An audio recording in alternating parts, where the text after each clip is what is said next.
This is Autoline Daily, the show that is dedicated to enthusiasts of the automotive industry. Well, here's the latest news on the auto industry's battle with the coronavirus.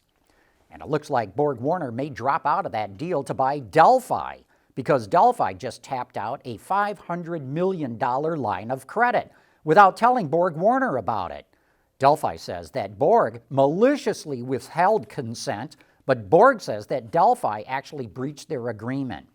Obviously, Delphi needs the money, but BorgWarner did not want to be going into a deal that all of a sudden included another $500 million in debt.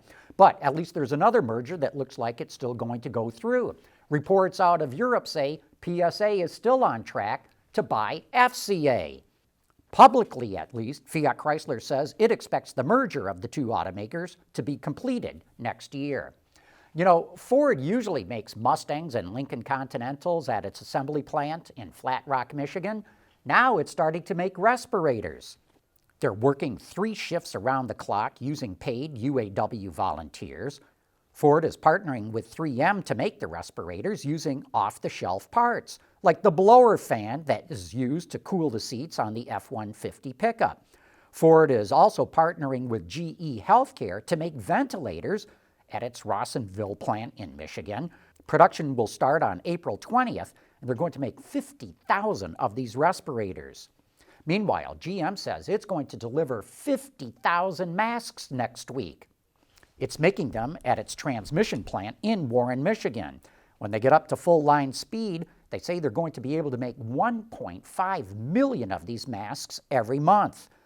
General Motors collaborated with JR Automation of Holland, Michigan, and SS Automation of Auburn Hills to custom design the machinery that's needed to assemble these masks.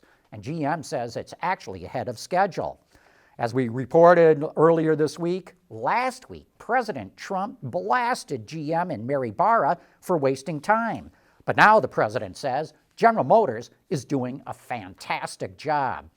And I say, that's good to hear, because so many people at General Motors are putting in exhaustive hours to make masks, ventilators, and respirators. You know, speaking of all those face masks that the automakers and the suppliers all around the world are making, are they missing something of a branding opportunity? The masks look so clinical and sterile.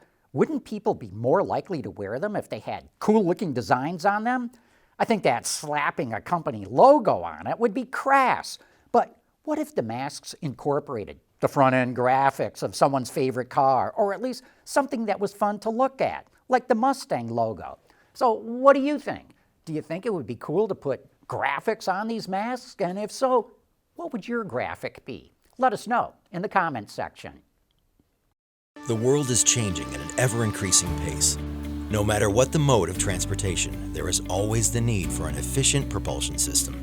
And that's exactly what BorgWarner has been doing since the earliest days of the automotive industry. Enough of the coronavirus for the moment. Let's get to some industry news. Hyundai is establishing a new global innovation hub in Singapore. It's going to focus on developing business ideas and technologies for future mobility solutions. It will also create a smart manufacturing platform which will be validated through a pilot EV production facility, and that's expected to be completed in 2022. Skoda is starting a new series that will look back at some of its lesser-known historical models, and they're starting with this 3-wheel motorcycle, the LW by Lauren and Clement. They built this thing from 1905 to 1911. It has a 780cc single-cylinder engine that put out 5 horsepower, or about 3.7 kilowatts. Sales took off because you could start the bike while it was stationary, and that was thanks to an idle hub and clutch and a 2-speed gearbox.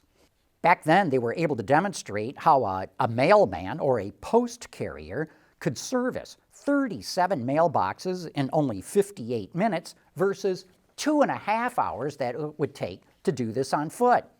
Today, Skoda says only 3 examples of these motorcycles survive, including 1 replacement engine, and you can find more info on the link below.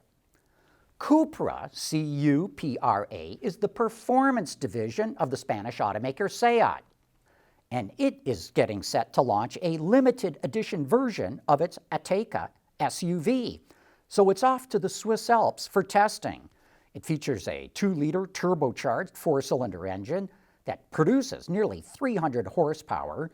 It's mated to a 7-speed dual-clutch transmission and has all-wheel drive. And get this, it'll do 0 to 100 kilometers an hour in only 4.9 seconds. It's got unique exterior highlights like copper accents on the lettering, the door mirrors and the wheels, which also house 18-inch Brembo brakes in the front, while the interior is more subtle with blue material.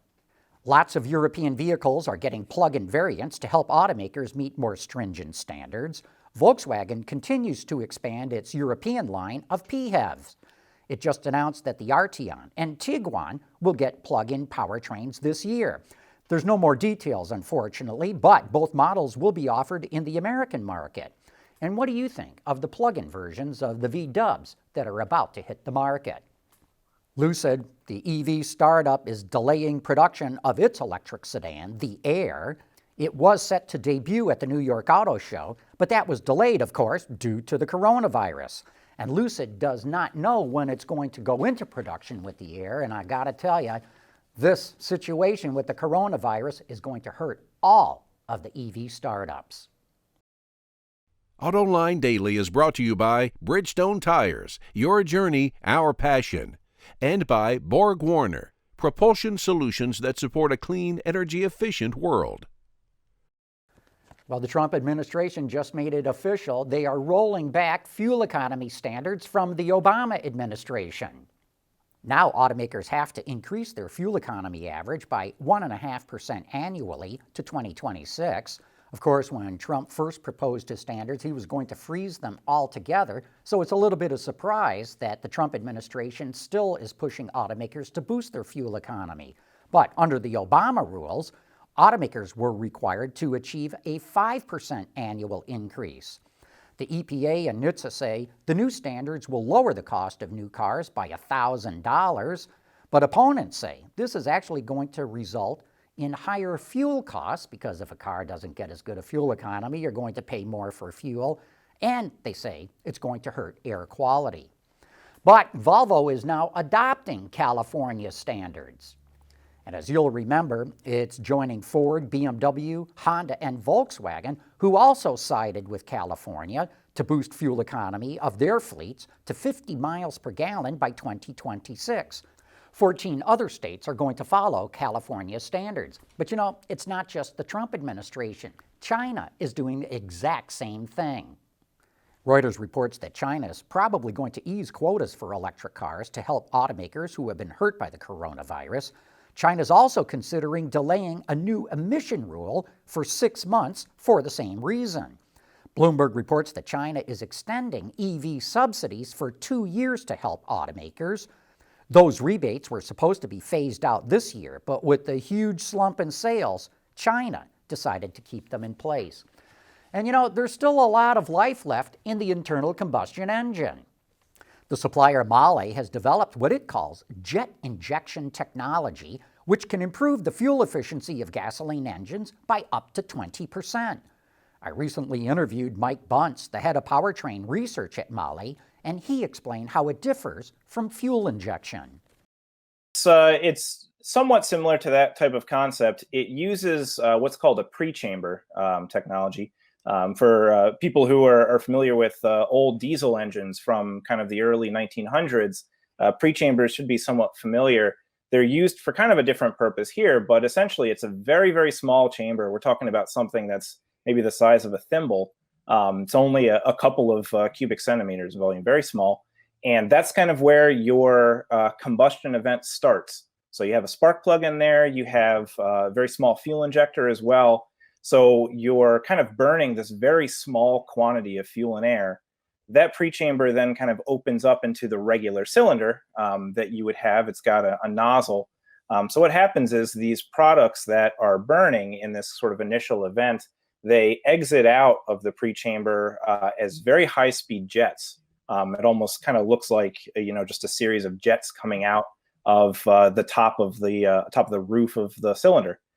And that's what ignites the rest of the contents in the main cylinder, the same way that a spark plug would normally. So it's kind of cascading different combustion events. And if you want more info about that jet injection, you can watch the entire interview on our website or our YouTube channel. And then be sure to tune in tomorrow afternoon at 3 p.m. Eastern Time for Autoline After Hours. It promises to be an engaging Donnybrook over the way that Tesla manages its financial accounting. We've got Montana skeptic coming on the show who has been very skeptical of Tesla, even while the company's stock skyrocketed. And of course, we welcome your questions for this show. You can post them in the comments section. You can tweet them to us at #Autoline or send an email to viewermail@autoline.tv. We're also going to have David Welch from Bloomberg on that show, so join me and Gary Vasilash for some of the best insights into the automotive industry. And with that, we wrap up today's show.